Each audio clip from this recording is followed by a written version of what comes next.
할렐루야, 고스포드 순복음교회 주일학교 친구들, 한 주간 동안 잘 지냈나요? 오늘은 우리가 영상으로 함께 예배를 드리게 됐어요. 함께 예배 찬양으로 예배를 시작하겠습니다.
사도신경 준비, 할렐루야!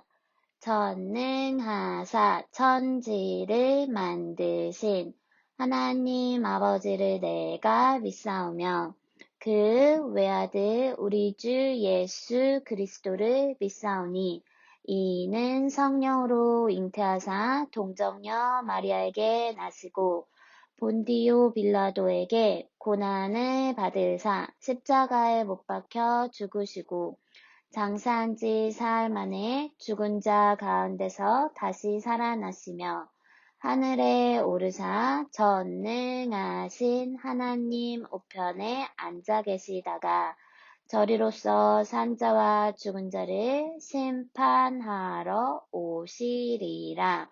성령을 믿사오며 거룩한 공회와 성도가 서로 교통하는 것과 죄를 사하여 주시는 것과 몸이 다시 사는 것과 영원히 사는 것을 믿사옵나이다. 아멘. 함께 기도하겠습니다. 하나님, 우리가 만나지는 못해도 영상으로 이렇게 함께 예배할 수 있음을 감사합니다. 우리가 그리스도인으로서 어떻게 살아가야 하는지 야고보서를 통해 알려주시고 가르쳐 주셔서 감사합니다. 하나님의 말씀을 따라 하나님이 기뻐하시는 모습대로 살아가는 우리 모두가 되게 해주세요. 예수님의 이름으로 기도합니다. 아멘. 우리는 야고보서를 통해 5가지를 배웠어요. 하나님을 믿는 그리스도인들이라면 인내하고 긍휼한 마음을 가지고 신중히 말하며 겸손하고 올바른 분별력을 가져야 함을 배울 거예요. 야고보서는 총 5챕터로 되어 있어요. 첫 번째는 우리 인내에 대해서 배웠었던 거 친구들 기억하나요? 초대교회 성도님들은 오랜 시간 괴롭힘과 어려움을 당하면서도 예수님을 믿는 믿음을 지켰어요. 그리스도인들은 감옥에 갇히게 하고 예수님을 믿는다는 이유만으로 큰 경기장에 던져져서 사자의 밥이 되기도 하고 불에 태우기도 하고 카타콤이라는 무덤에서 햇빛도 못 보고 그렇게 살았던 그리스도인들 기억하지요? 야고보서를 쓴 야고보는 예수님의 동생이었는데 예수님의 죽음과 부활을 통해 자기 형이었던 예수님이 하나님의 아들이심을 믿게 되었고 그 이후로부터 초대교회 지도자로서 믿음을 지키고 살아가시다 결국 돌에 맞아 순교하셨어요. 야고보는 끝까지 인내하며 믿음을 지켰어요. 하나님은 인내하는 사람을 기뻐하세요. 두 번째, 우리는 긍휼에 대해서 배웠어요. 우리는 보이는 모습에 따라 사람들을 차별하기도 해요. 예쁜 옷을 입고 멋진 옷걸이 반지를 차고 있는 사람한테는 아주 친절하게 대하지만 돈이 없거나 옷이 더럽고 돈이 많지 않아 보이는 사람한테는 친절하지 않고 아무렇게나 대하기도 해요. 우리는 하나님의 형상대로 지음을 받았다고 성경을 통해 배웠어요. 그래서 하나님을 만드신 사람을 차별하거나 무시하면 하나님을 무시하는 것과 같아요. 친구들, 예수님은 이 세상에 계셨을 때 누구의 친구가 되어주셨었나요? 이 세상에서 가장 낮은 사람들, 사람들이 친해지고 싶어 하지 않는 사람들, 눈이 안 보이고, 못 걷고, 귀가 안 들리고, 아픈 사람들의 친구가 되어주셨었어요. 예수님은 그러셨던 것처럼 우리도 긍휼한 마음으로 우리의 도움이 필요한 친구들에게 도움을 주고 사랑을 베풀어야 해요. 하나님은 긍휼한 마음을 가진 사람을 기뻐하세요. 세 번째 시간, 우리는 신중하게 이야기해야 한다고 배웠어요.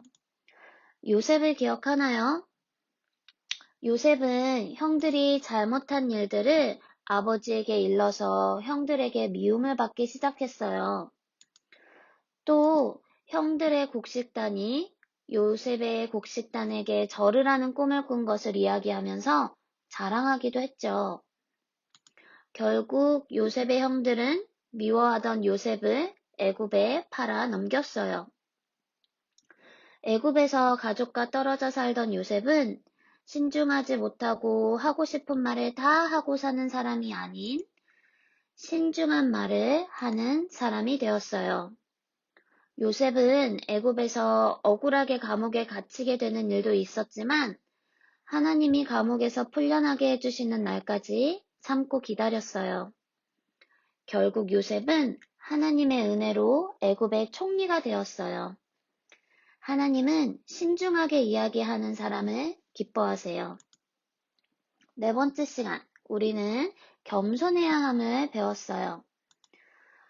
타이타닉이라고 불리는 이 배를 기억하죠? 이 배는 2,300명을 태울 수 있는 세계에서 가장 큰 배였어요.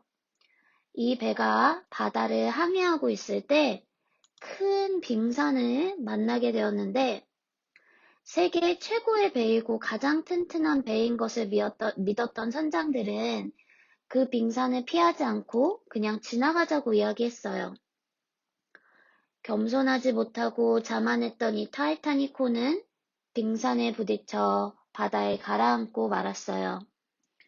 2,300명 중 700명만 살아남게 되었어요.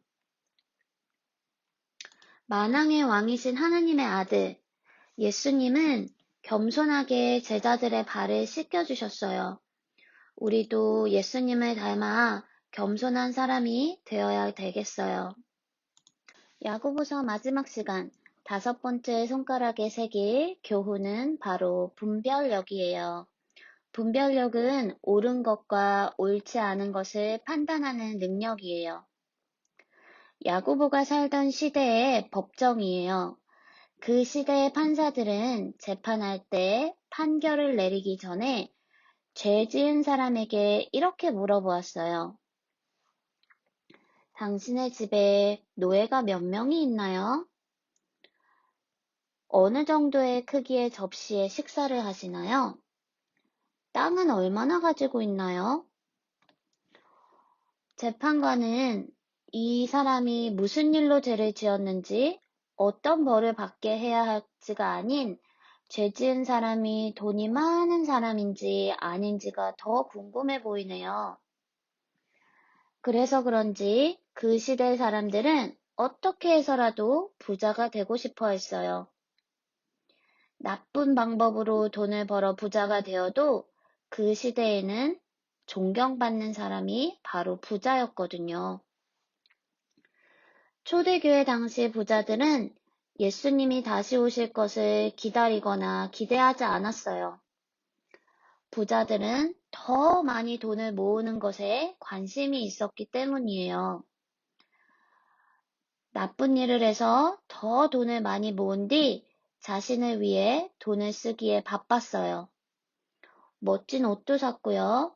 목걸이, 반지를 사고 술을 마시고 음식을 먹었어요.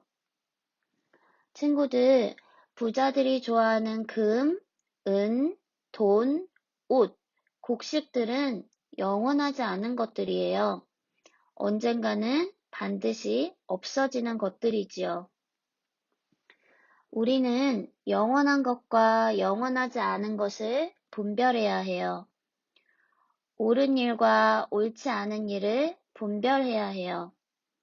그렇게 하기 위해선 죄에서 멀어지는 방법을 선택해야 해요.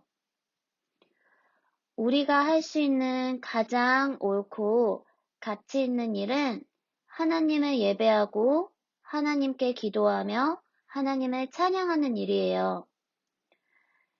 매일매일 우리가 영원한 것을 선택하도록 옳은 일을 할 수 있도록 죄에서 멀어지도록 또 올바른 분별력을 가질 수 있기를 소망합니다. 우리 함께 기도할게요. 하나님, 그동안 야고보서를 통해 그리스도인이 어떻게 살아가야 하는지 알려주셔서 감사합니다. 인내하고 다른 사람들을 긍휼히 여기며 신중하게 말하고 겸손하며 분별력 있는 주일학교 친구들이 되도록 인도해 주세요. 예수님의 이름으로 기도드립니다. 아멘. 주기도문 준비! 할렐루야! 하늘에 계신 우리 아버지여, 이름이 거룩히 여김을 받으시오며, 나라가 임하시오며, 뜻이 하늘에서 이루어진 것 같이 땅에서도 이루어지이다. 오늘 우리에게 일용할 양식을 주시옵고, 우리가 우리에게 죄 지은 자를 사하여 준 것 같이 우리 죄를 사하여 주시옵고, 우리를 시험에 들게 하지 마시옵고, 다만 악에서 구하시옵소서. 나라와 권세와 영광이 아버지께 영원히 있사옵나이다. 아멘.